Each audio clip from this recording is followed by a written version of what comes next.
Contes indiens, texte traduit et adapté par Stéphane Mallarmé. Le portrait enchanté.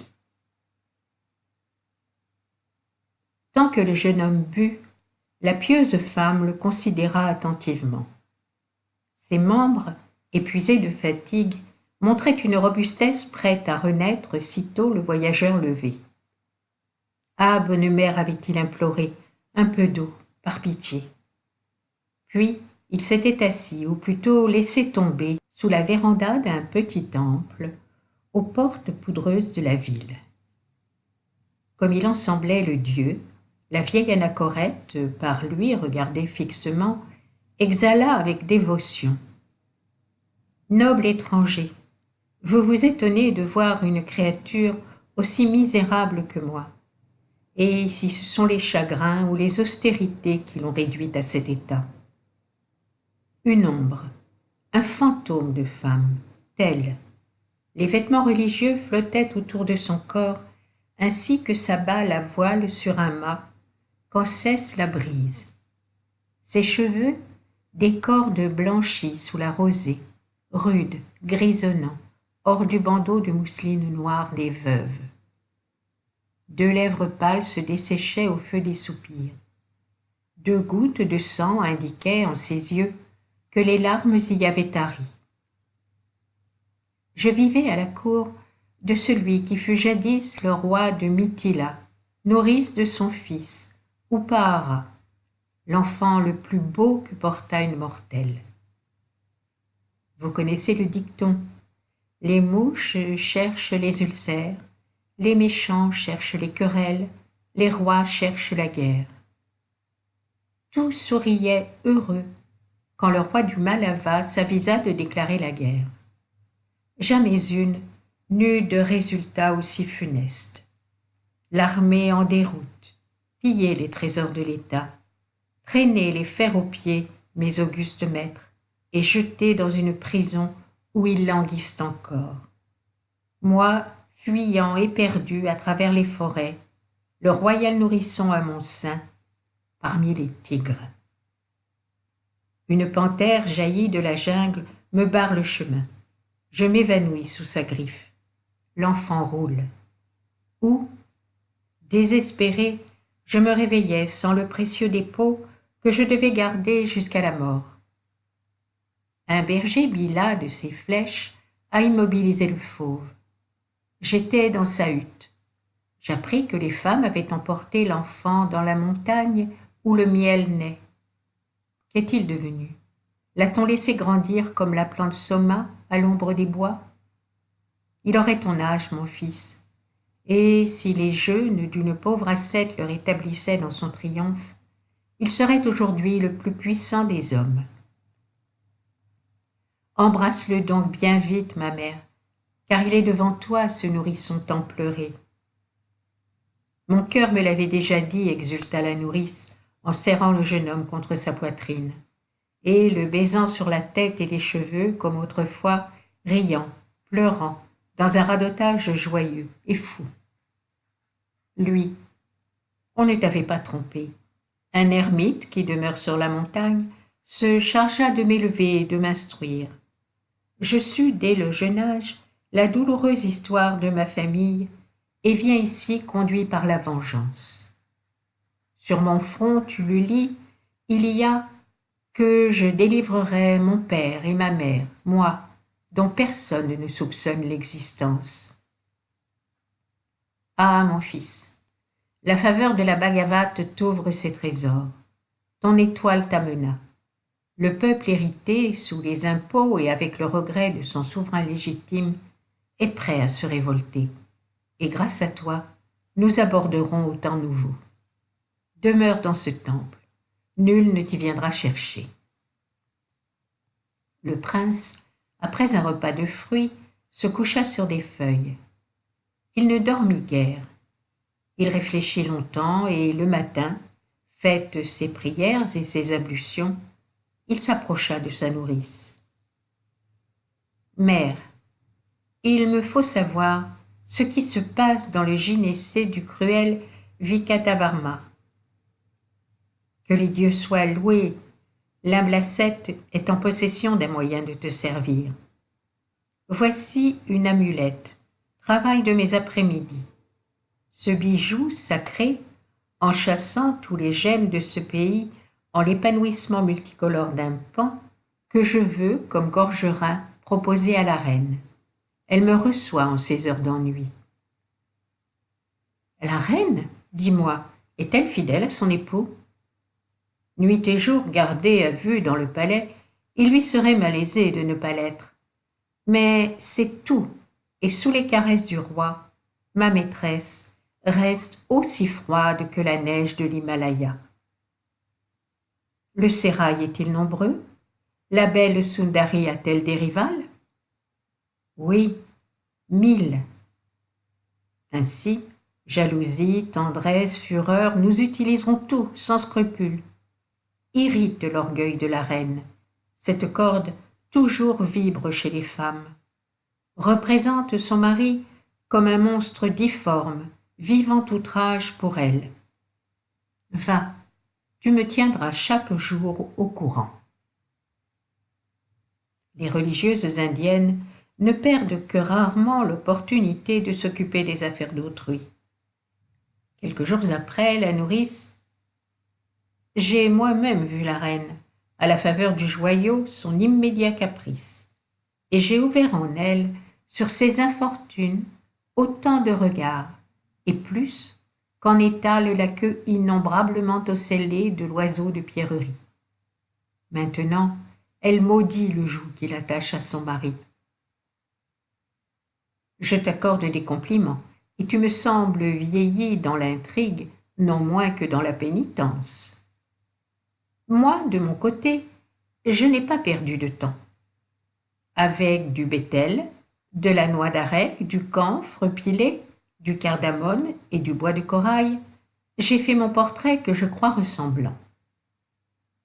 Présente comme un autre objet rare, dont le pan éblouissant fut le précurseur, ce tableau aujourd'hui même à la reine.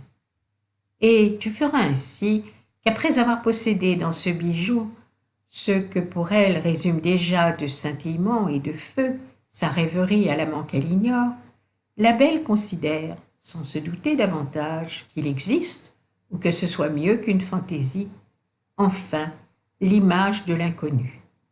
Tu m'apprendras ce qu'elle en pense. Le soir même, la religieuse accourait au temple.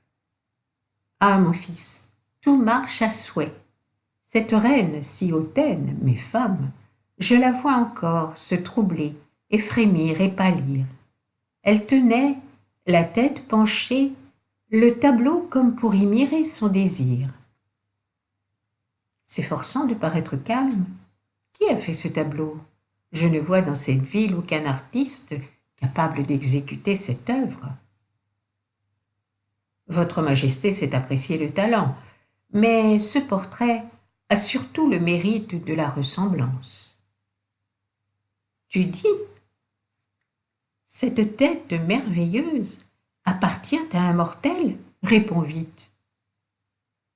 Grande reine, s'y vivait sous les cieux de saphir, brillante et douée de pareille beauté, un jeune homme de noble famille, versé dans les sciences profanes et saintes, et du caractère le plus élevé, que lui donnerait-on? Ce qu'on lui donnerait, mais sa personne, son cœur d'abord.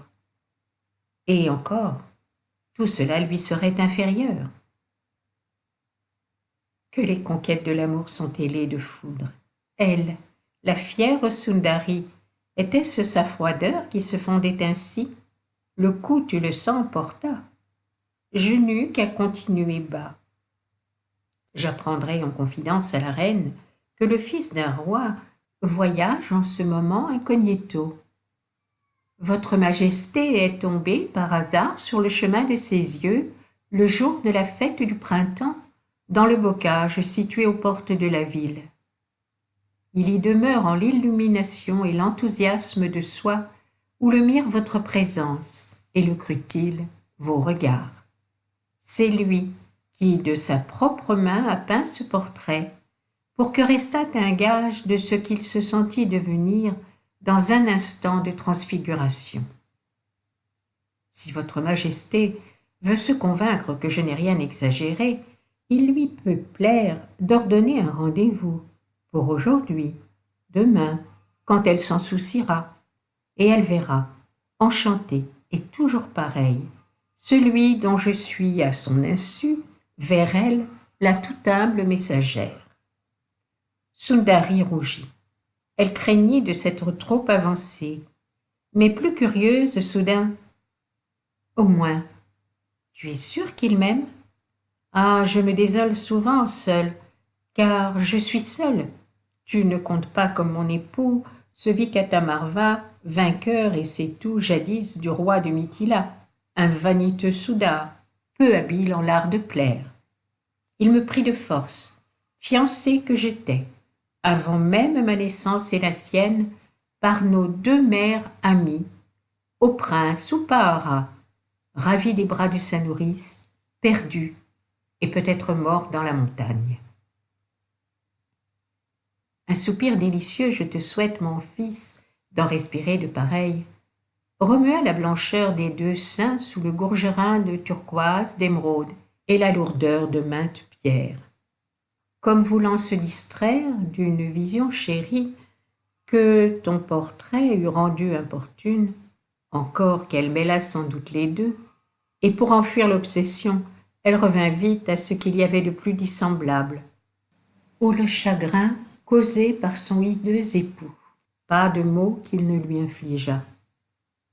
La suprême offense. Il n'a pas craint, devant plusieurs entre mes suivantes, de badiner avec une danseuse étrangère, plaçant des lotus en bouton dans la chevelure de la folle, qui osait se comparer à moi, pour une nuit qui avait dormi l'infidèle, captif de ces ténèbres parfumées, mais vulgaires. Décidément, je consens à voir demain ce jeune homme, à la tombée de la nuit, sous le berceau d'Asoka, situé, ainsi qu'un jet d'eau verdoyant, au centre du jardin des femmes. Voilà, mon fils, ce qu'il me tardait de te dire. Ai-je eu tort d'affirmer à la reine que tu étais amoureux d'elle? En la voyant, tu ne regretteras pas l'aventure. Non, assurément. À 20 ans, et quand la jeunesse flambe, on ne fuit pas devant la très belle Sundari. Si l'action est mauvaise de séduire la femme d'autrui, ici, le but la justifie. Je veux briser les chaînes de mon père. Instruis-moi de ce qu'il faut faire pour pénétrer dans le gynécée. La bonne nourrice ne tarit pas sur les précautions, expliquant minutieusement au prince la place occupée par chacun des officiers préposés à la surveillance des bosquets, comment il devait s'y prendre pour les éviter. Avant de pénétrer dans l'enceinte des jardins, il faudra sauter un fossé, qu'il prenne un bambou à cet usage, escalader un mur, et se diriger à travers un labyrinthe sans autre fil conducteur que le sourire souhaité de sa maîtresse jusqu'au carrefour des 7 allées où règne le berceau d'Asoka.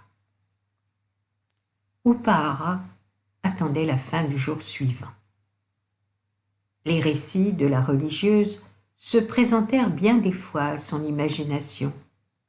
Même il se rappelait moins les prisonniers, sa famille languissant dans la prison tout près, que cette reine impressionnable, à qui une union maudite avait d'autant plus subtilement que, l'en privant, appris ou comme fait deviner toute la délicieuse ivresse d'un amour partagé.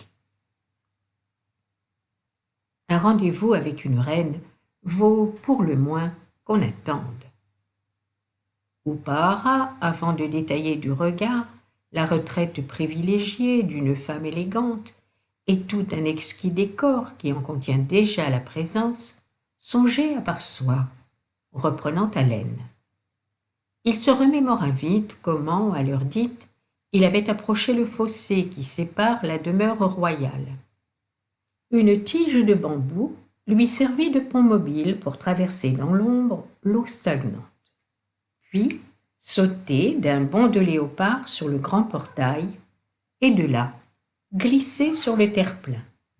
Il était au cœur de la forteresse.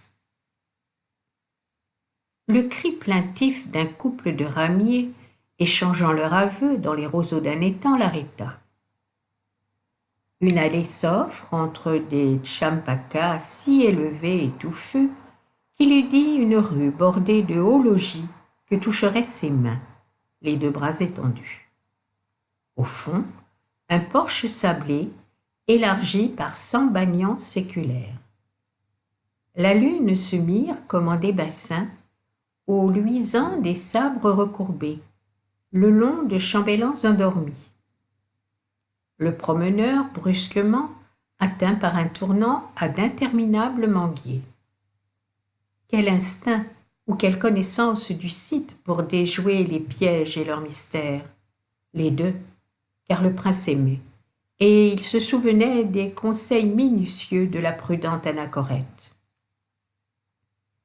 Le berceau d'Azoka, terme de sa course.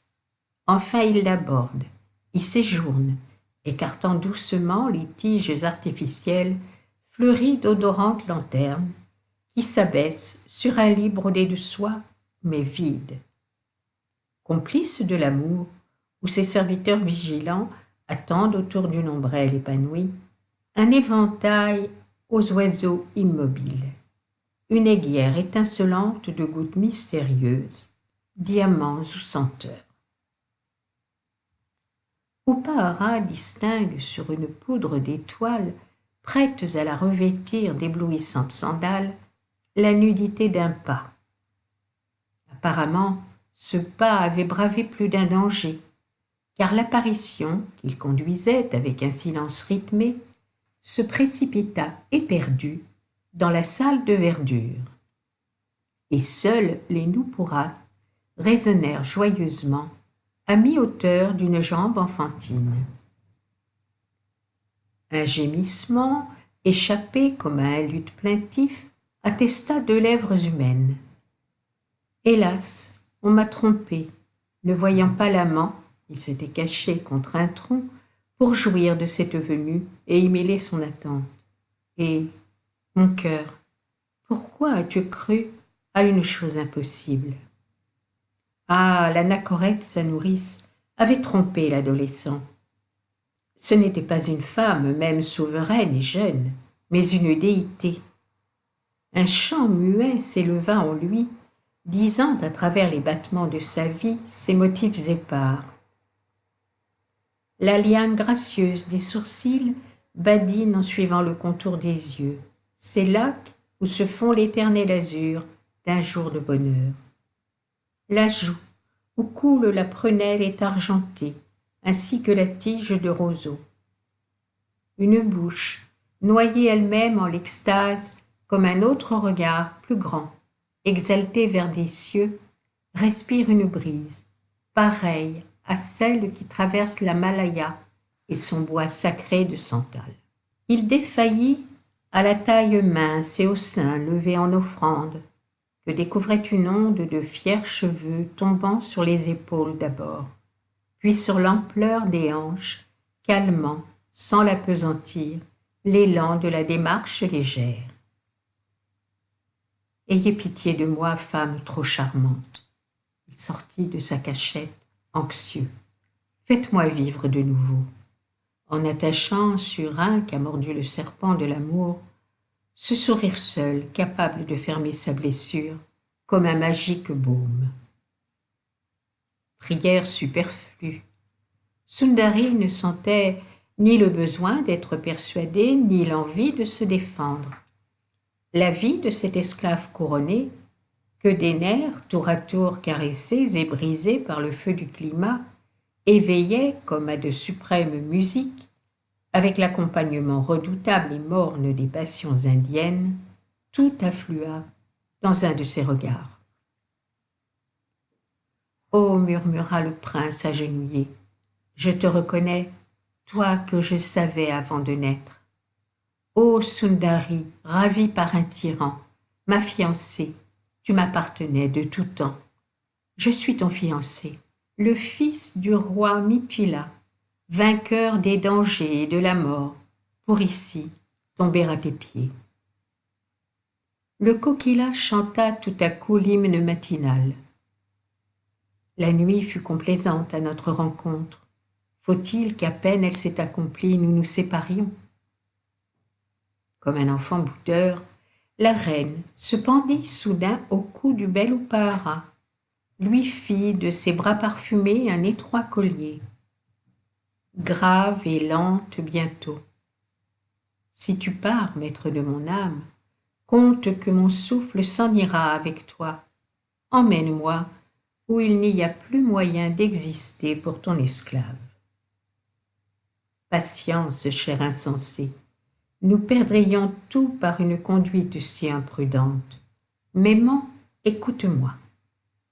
Nul plus que ton époux n'est crédule aux incantations et à l'œuvre des sorciers. Montre-lui le portrait que je t'ai envoyé. Persuade-le. Non, il ne faut pas ouvrir cette bouche de perles pour te récrier, ni pour rire, ou je la baiserai, enfant. Que ce talisman peint a le don de métamorphoser en celui qu'il représente quiconque s'abîme à le contempler. Et, si tu m'y trouves beau, exige qu'il revête cette figure, sinon il ne te plaira jamais. Ajoute, certes, pour l'endoctriner, qu'il y a lieu, par exemple, d'offrir un sacrifice avec de certains rites que je vais t'indiquer. Jeûne le 6e jour de la lune. Au soir venu, une cloche parmi ses branches le doit avertir qu'il se rende seul, en temps, sans officier, ni garde, au carrefour des 7 allées. Ce n'est pas tout. Ne sois pas divine ainsi, le front levé, où j'oublie quelques prescriptions importantes. Une, c'est qu'il récite les mantras d'usage devant le feu, allumé par une main inconnue et pure, avec du camphre, de l'aloès, du beurre de noix fraîche, qui consumera une victime égorgée. Tu comptes sur tes doigts chaque ingrédient sacré. Oh, je te les prends, menus et pareils à des fleurs, dans ma paume heureuse, et continue. Quand la grasse fumée dépassera ces arbustes, le moment de la transformation approchera. Une dernière invocation aux éléments et aux divinités propitiatoires. Le roi revêtira la forme désirée. Ne t'effarouche pas, cela n'arrivera jamais. La cloche, tu es censé, vis-à-vis de ton époux, la mettre en branle. Assiste pour en témoigner la première, impatiente, à sa transformation. Non, rien de vrai. Reste au harem, attendant l'issue, où tu viendras. Seulement, murmure à l'oreille de cet imbécile les contes qui peuvent l'attirer dans le piège. Cela ne te coûtera guère. Le mensonge est le bain aux œufs rieuses où nagent volontiers les femmes. Elles enserrent dans leurs doigts l'écume qui n'est rien. Je ne t'ai rien dit, mais sache, je n'ai fait avec ces paroles inutiles, mais dont chacune importe, que baiser l'air qui te contient, pour qu'il s'émeuve doucement autour de toi. Sundari devina que les desseins de son amant n'étaient pas d'une bienveillance extrême à l'endroit du roi, mais tout à son désir, cela lui parut insignifiant. Le difficile resta de s'arracher en soupirant des bras du prince et de regagner le palais. Upahara, en retournant à la chapelle et vers l'anachorète, ne croisa sur son chemin qu'un lézard vert fuyant dans l'herbe aussi d'émeraude, présage excellent pour les mariages et les affaires de cœur. Tout dormait aux alentours bleuis de lune du palais. La puissance des mantras est grande. Demain, revenez demain, vous en verrez les faits, péroraient les ministres à la foule attardée qui assaillait les portiques, avec le secret espoir d'y contempler le roi rajeuni, embelli, ainsi que la rumeur étrange avait surpris la ville. Quoi? Allait-on, au lieu d'un monstre rabougri, posséder un guerrier fier et élancé comme souverain? Pas de joie plus vive qui puisse échoir à un peuple. Lui, cependant, Vikatarvama, avançait vers les piles de bois enflammées dans la direction qu'appela la cloche. Il cesse, la marche ralentit comme par un soupçon, mais retrouve ses esprits devant la claire sécurité du bûcher qui flambait joyeusement. Sundari, d'une voix à peine émue, que tu sois présente ou loin, écoute. Cette beauté obtenue grâce à ta bienveillance, ne t'imagine pas qu'elle servira au plaisir de rival. Séduisante amie, ne crains rien, mes transports jaillis pour toi toujours augmenteront. Il exhale sa hâte ainsi, non sans quelque fatuité future. Ses yeux, fixés sur le portrait auguste qui le hante idéalement, et partout avant de revêtir ce Dieu qu'il sera, le voici pris de quelques regrets. Non pour sa dépouille de nain, mais pour l'abandon des vilainies dont elle était l'ordinaire enveloppe. Oui, devenir ce jeune homme, splendide, total, debout qui maintenant l'approche, hors du cadre éclaté et vain, et l'être magiquement à jamais. Cependant, il voudrait lui confier, pour son amusement, quelques-uns des vieux tours ou méfaits encore dans le sac pour un prochain avenir. Le visage glorieux rétracte un pli et semble sourire. Parlons.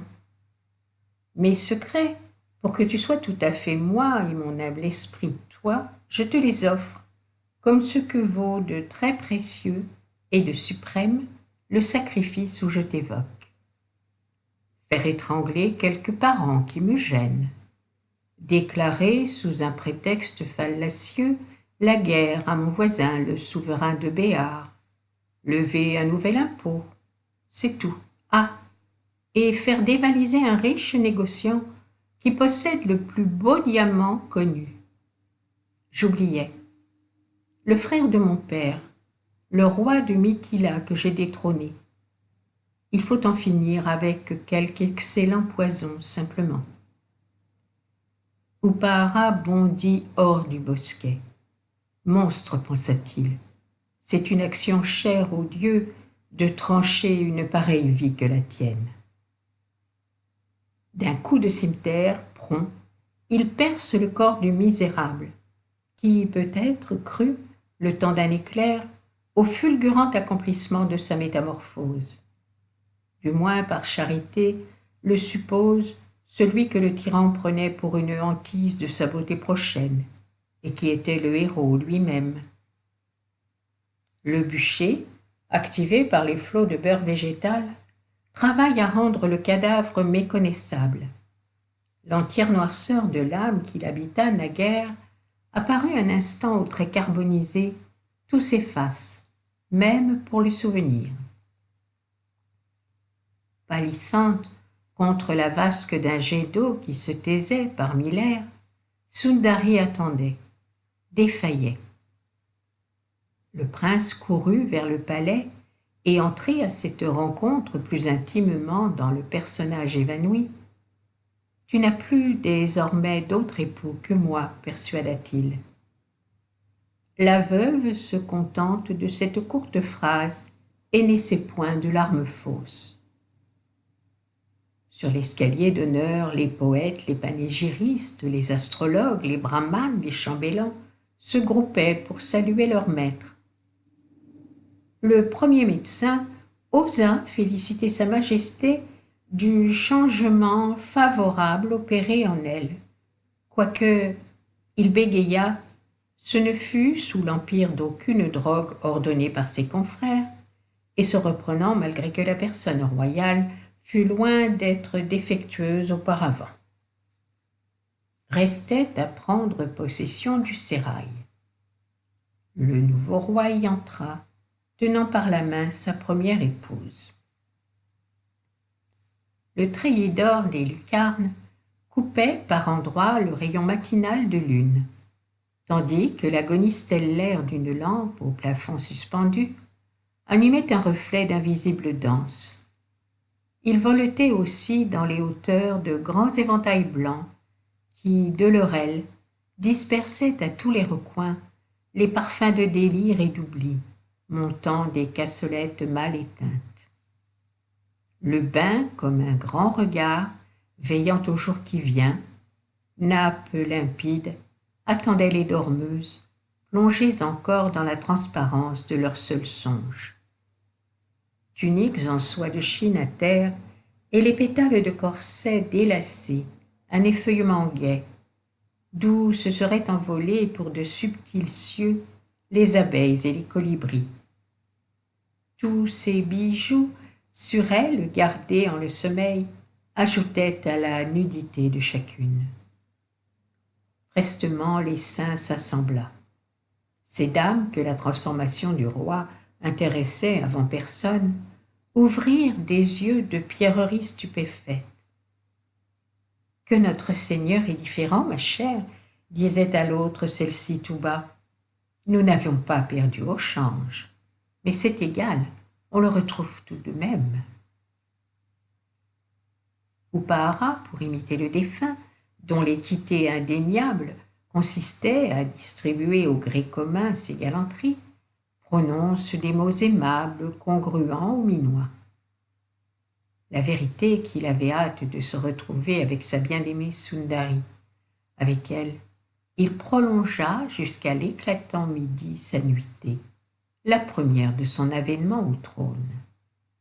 Un sorbet, quelques baisers encore sur une bouche plus fondante et plus suave, et ce fut le conseil. Les ministres arrivèrent avec 1000 génuflexions et autant de compliments. « Messieurs, fit le roi, mes idées ont changé avec ma personne. Vous savez que je n'avais pas de très bonnes intentions à l'égard de mon oncle, l'ex-souverain de Mithila. Voici maintenant, je prétends qu'il soit libre, qu'on lui restitue ce royaume, le sien, et obéissons-lui comme à un père. » Stupeur, dégénérée en simple grimace, des ministres, puis en leurs mots, avant qu'un insinua que la générosité dans la politique était une habileté contestable. Sans les écouter, le prince reprit. « Je voulais aussi envahir le territoire du Béar. Après mûre réflexion, j'y renonce. L'instant n'est pas favorable. Des soldats massacrés, des récoltes dévastées, l'inimitié du sol et des gens, voilà ce que j'y gagnerais. Mieux vaut toujours se laisser déclarer la guerre que de la déclarer soi-même. » Sur ces entrefaits, on annonce au roi que le propriétaire du fameux diamant demande à lui parler.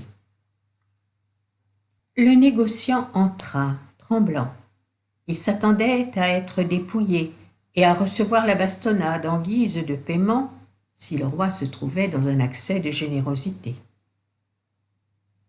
Quelle ne fut pas sa surprise quand le monarque lui dit d'un ton affable « Depuis longtemps, je désirais posséder ton diamant, et comme il ne me convient d'acheter une chose si précieuse au-dessus ni au-dessous de sa valeur, nous ferons estimer cette pierre par les experts. » Cette fois, il n'était plus question de politique, mais d'honnêteté. Les ministres prirent leur parti et déclarèrent en grand enthousiasme « Comme c'est bien lui, notre vertueux, notre incomparable souverain, ainsi que nous le pressentîmes toujours, et mieux que nous le reconnaissons. » Journée la seule noblement remplie d'un règne qui finit avec.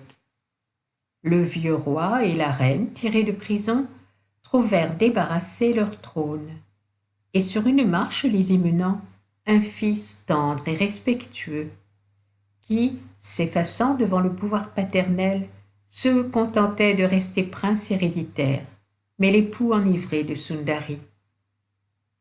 Ce soir, à l'heure où le soleil s'abaisse derrière la montagne et où la nuit étoilée remplace une journée brûlante, les pasteurs revenaient à la hâte comme de coutume, les épaules chargées de celles d'entre leurs bêtes qui étaient jeunes ou fatiguées. Tout voyageur pieusement s'arrête pour saluer le seuil d'un petit temple annonçant la porte de Mithila. Mais ce n'est plus celui qu'attendait en le pleurant la bonne Anachorète recueillie au palais, nourrice par 2 fois de sa vie et de son bonheur. À présent que grâce à un adroit stratagème, il s'est reconquis, fils, prince et amant.